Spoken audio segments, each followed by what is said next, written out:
Mamdani, who you have Queens in common with. That's where you started your political career. He says he's leading a movement that has won the soul of the Democratic Party. But Chuck Schumer, his home state senator, hasn't endorsed him. Hakeem Jeffries just did now, but by many accounts, it took him too long. I think some people who've been critical of him would say that. What about them? Because if party leadership, I mean, they are the House and Senate leaders, if they can't navigate this kind of moment with clarity, how can the rank and file confidently navigate the upcoming midterms? I totally agree with you. You said exactly what I agree with, and not just me. Millions of Americans agree with that as well. They want to see our party leadership stand up. And we're not seeing that. Again, I mentioned the candid lines, strongly worded letters. That's not what we want to see. And then when you start throwing communities under the bus or not showing real fight for communities, then people feel left out. You don't have that big tent party. So that is what I'm talking about. Mamdani is a perfect example. He rightfully, he did the work. He connected with people in the way that we hadn't seen in some time. And he won the primary. He did it the way that he was supposed to, and still wouldn't get Democratic leadership to support him. Boy, oh boy, oh boy, oh boy, oh boy. So we got some nightmare news for Democrats, as it seems that their party has officially fallen to the radical socialists. Yes, I am about to stick a fork in the Democrat Party and to say that the Democrat Party of yesterday, of the 90s, the 2000s, the 2010, they're gone, right? They're done, okay? It's over for them, okay? The radical lunatics have taken over. And one of the reasons why I know this is because Democrat leadership has now endorsed a socialist, right? Zohran Mamdani, a mask-off socialist, okay, running for mayor of New York City. Hakeem Jeffries, before today, was struggling to endorse him, right? He really didn't want to say one way or the other about whether or not he would endorse Zohran Mamdani. Are you ready to endorse Mamdani yet, Leader Jeffries? As I've repeatedly said, Joe, I'll have more to say about the mayor's race when I have more to say about the mayor's race.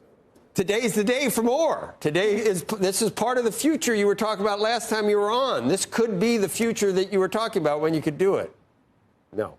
Well, let me say that, listen, I'm going to continue to lean into the principle as Democrats that we believe in a strong floor and no... Well, listen, affordability, of course, is the top issue for the country. But as Democrats, listen, we believe in a country that brings about a strong floor and no ceiling. You work hard, you play by the rules. There should be no ceiling to your success. Right. That's what I believe in. But at the same period of time, there should be a strong floor anchored in things like Social Security, Medicare, and Medicaid. Was that an endorsement? That almost sounded like you're easing into. So that's what Mamdani, A equals B equals C. That's what he stands for. Therefore, you're endorsing Mamdani. Is that? Have I got that? No, that's not what I'm saying. That's not what I'm saying. But what I will say is that I do think that he took an important step in indicating he plans to retain Police Commissioner Jessica Tisch, who's doing a great job by all accounts. Okay, so that's getting you closer and closer. We appreciate. Appreciate as always speaking with you. But apparently things have changed, okay? And I think the reason why things have changed is because it looks like Zohran Mamdani is going to win. He's going to become the next mayor of New York City.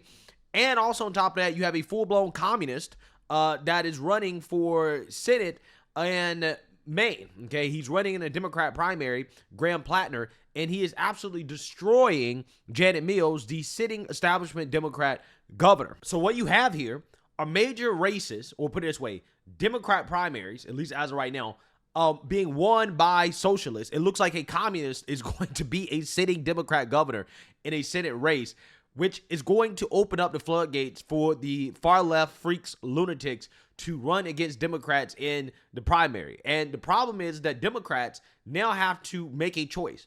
Are you the party of capitalism or are you the party of socialism? Okay, because right now, Democrat leadership, again, like Hakeem Jeffries, he's sounding real incoherent, right? Considering how the socialist that Hakeem Jeffries just endorsed has already said he believes in a ceiling, right? He believes in a strong ceiling. There should be no billionaires. You are a self-described democratic socialist. Do you think that billionaires have a right to exist? I don't think that we should have billionaires because, frankly, it is so much money in a moment of such inequality. And ultimately, what we need more of is equality across our city and across our state and across our country. And I look forward to work with everyone, including billionaires, to make a city that is fairer for all of them. Yeah, so with that being said, this NBC News analyst is going to deliver some nightmare news for the Democrat Party that basically at this point has to embrace socialism. Essentially, if you are a Democrat and you're running in a primary, right, if you are an incumbent and you're not a socialist, then you're going to have some problems. You're going to have some big problems winning the primary. So without further ado, let's go ahead and get into this. Back 2 weeks to Election Day, and Democrats are counting on one of their most prominent figures to lead them to victory in two of the biggest races. Former President Obama will hit the campaign trail in both New Jersey and in Virginia just 3 days before Election Day. It comes after the former president endorsed Mikey Sherrill in her bid for governor of New Jersey and Abigail Spanberger to be the governor in Virginia. You know the irony of Obama endorsing this woman out in Virginia, right, Spanberger, is that this guy literally lectured black men on how they should support a black woman, right? You remember when Obama said that during the 2024 election, right, during the campaign trail, okay?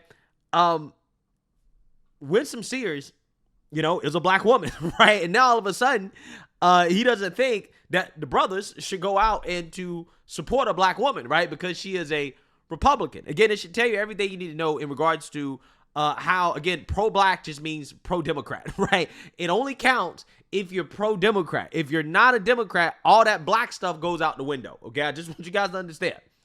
Meanwhile, in the race for New York City's next mayor, House Minority Leader Hakeem Jeffries appears poised to finally make a decision about endorsing Democratic nominee Zohran Mamdani, who won the nomination on the Democratic side in July. Jeffries tells reporters that he intends on making his thoughts clear on the race after dodging questions on the matter for weeks. NBC News national political correspondent, of course, is Steve Kornacki, and he's joining us now. Steve, I'm glad you're here for this conversation. Mamdani is a self-described Democratic socialist. How does he fit into how New Yorkers and Americans feel about this idea of socialism?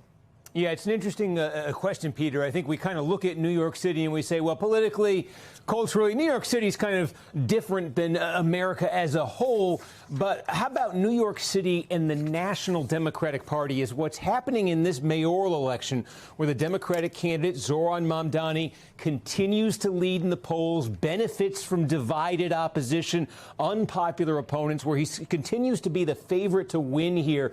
Does that say anything more broadly than New York City about the Democratic Party nationally and its attitudes towards socialism? Socialism, which we used to, not that long ago think would be politically the kiss of death to be associated with. Well, take a look here at some numbers from Gallup, because Gallup has been testing this for years, for decades, really. Basic attitudes towards socialism and capitalism. These are the latest numbers that they came up with. Overall, asking folks, do you have a positive view of socialism? 39% of Americans said yes. 54% said they had a positive view of capitalism. Well, I'm going to tell you, that 39% is way too damn high, right? For overall, right? That is way too damn high. Let's be real.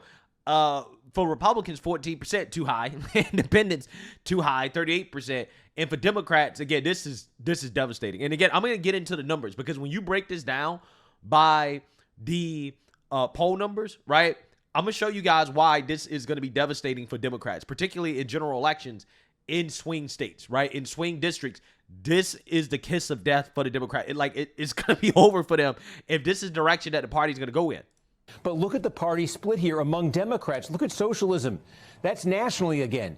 2/3 of Democrats nationally, not talking New York City, but across the country, say to Gallup they have a favorable, positive view of socialism. Only 42% of capitalism. And take a look here. Independents, Republicans, it is different. Slight majority of independents favorable toward capitalism. 3/4 of Republicans favorable towards capitalism. Well under 50% in each case favorable to socialism. Now, this trend among Democrats nationally also It's not new. This has been building for some time here. Again, from these Gallup numbers, take a look at this. Start on capitalism. Go back to 2010 here.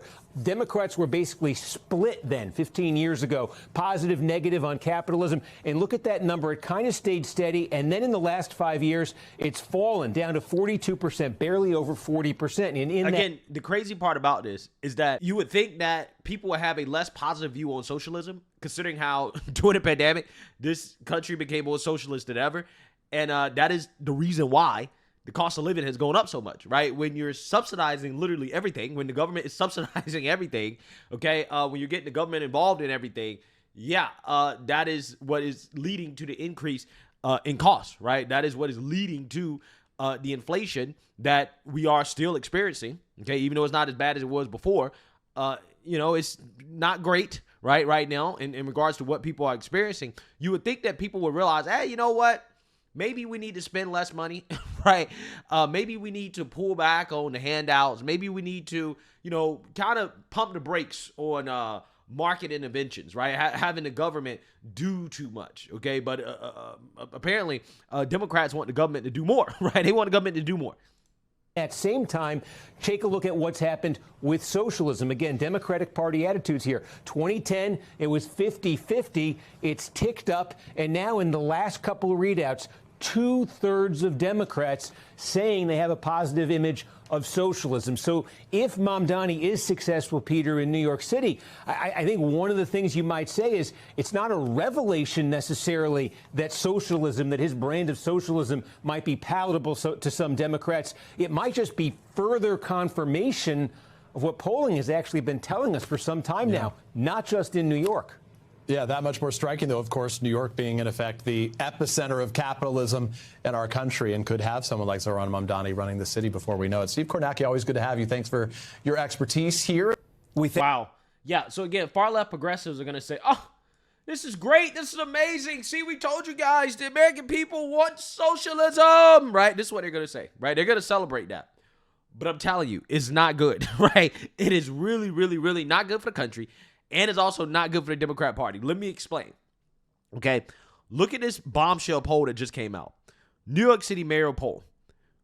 You have Zohran Mamdani when Andrew Cuomo and Curtis Sliwa in the race.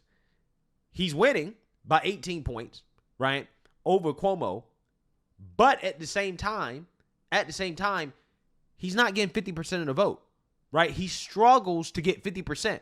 That's essentially his ceiling, okay? You know this because when you take out Cuomo or you take out Curtis Sliwa, he still can't get more than 50% of the vote, right? Which tells you that the majority really don't like this guy, right? They don't really want socialism, okay? Even in a liberal city like New York, okay? One of the more liberal places in this country. The fascinating part about this poll, the really fascinating part, is that now it seems as if Curtis Sliwa might be the best candidate in a 1v1 race rather than Andrew Cuomo, because Curtis Sliwa, without Cuomo, has 41% support, while Mamdani, again, still has less than 50%, but 49% right there. Without Sliwa, Andrew Cuomo has 39%, and Mamdani still has 49%. So Curtis Sliwa at this point, 101, is performing better than Andrew Cuomo. Now, again, why is this devastating? The reason why it's devastating is because when you compare these numbers to the actual results of the New York City's mayor race with Eric Adams, as you can see here, Eric Adams won with almost 70% of the vote. Okay, this is how a Democrat is supposed to perform, right? So you talk about Eric Adams, who, is not a socialist, right? He didn't run as a socialist. He actually ran as a moderate, I believe, during this. Yeah, he did run as a moderate. This is why I was so pissed off with Eric Adams, because he ran as a moderate. And then when he first got in office, he was woke as hell, right? But yeah, he won with almost 70% of the vote. But with the socialists, 101 against Curtis Sliwa almost gets 40% of the vote, and Zohran Mamdani can't even crack 50. What does that tell you? Well, what that tells you is that even in a ultra-liberal city like New York City, right, a socialist can't get more than 50% of the vote, and that he's significantly underperforming compared to a more moderate Democrat in a general election, right? A general election. So what does that mean? When you extrapolate this to swing states, when you extrapolate this across the country, right, in places that are less liberal, which a vast majority of the country is less liberal than New York City, that means that these socialists who can win in these Democrat primaries, who will win in these Democrat primaries, they're going to struggle significantly in general elections. They're going to struggle because the country does not want socialism, right? But the Democrat base wants socialism. And because Democrats have decided that, hey, we're going to appeal to the lunatics and the freaks in order to win primaries, right? In order to maintain power and control, they have no choice, again, but to embrace this stuff. And then once you get to the general election, that's when you start to really get hurt, right? You can't win. So if you have these socialists that are winning these Democrat primaries, they're going to get in general races and they're going to lose, right? They're going to lose. You're going to have Republicans. They're going to be more competitive in liberal districts, right? Blue districts than they otherwise would be if the candidate is a socialist, right? Which means that you could see some districts that lean blue who have socialists winning Democrat primaries. They could easily have Republicans win those races because of the fact that socialism is not popular with the general elected, even though it is popular with the Democrat base. And that's why I find the race out in Maine to be so interesting because, again, if that lunatic Graham Plattner, who's a self-described communist, he's a communist, okay? We're talking about farther left than Zohran Mamdani. More of a lunatic than Zohran Mamdani, which is hard to believe, right? More of a lunatic. That guy is more dangerous than Zohran, to be honest with you, okay? If that guy wins, he's going to be going against Susan Collins, who's a Republican. Now, Susan Collins is already a sitting senator, right? And she's more moderate. But I just got a gut feeling that he is going to perform significantly worse against a Republican than Janet Mills would have performed against a Republican because, again, Janet Mills is more moderate, right, than Graham Plattner, right, the communist. Now, again, Janet Mills is still, a lunatic, right? And she's still far left in my book, but she's not running on communism, right? She ain't outright doing that. So that's the difference. So that's what I'm saying. In a state like that, a more of a gray state, more of a swing state where you can have, again, Republican senators and, Democrat governors or whatever. Like when you have that, when you have those type of states and you have these socialists that are winning these Democrat primaries, that is not going to bode well for the Democrats in general elections. They're going to get stomped. And that could very well ruin the premature victory party that Democrats are already throwing when it comes to the midterms, okay? Because again, these socialists are going to have a hard time in these general elections. And the crazy part about it is that you got Hakeem Jeffries, fold into this. And it's like, they're still going to primary you anyways, my guy, right? They're still going to primary Chuck Schumer. You're going to lose your seat. You're going to lose your job to a socialist in the long run. That's what's going to happen. So you coming out here and endorsing him, that doesn't mean they're going to endorse you. That doesn't mean they're going to support you. We already have seen Zohran Mamdani when asked about whether or not he's going to support Hochul. He's like, nah, I'm good, right? I'm not going to answer that question right now. But Hochul came out and endorsed him. She bent the knee. But he didn't bend the knee to her. It's over, right? It's over. I'm pulling the plug. It's over for Democrats. They've lost already. They've already lost the civil war in their part. They've lost. Okay, Hakeem Jeffries endorsing Zohran Mamdani is defeat. They have admitted defeat to the far left. The Democrat Party is now the party of socialism, right? Mask off socialist, okay? So we're going to see how this works out. I personally, again, believe that this is not going to be good for them when it comes to general elections, but we're going to see. Let me know what you guys think. Make sure you like, comment, and subscribe. Most importantly, share a Black conservative perspective. Peace.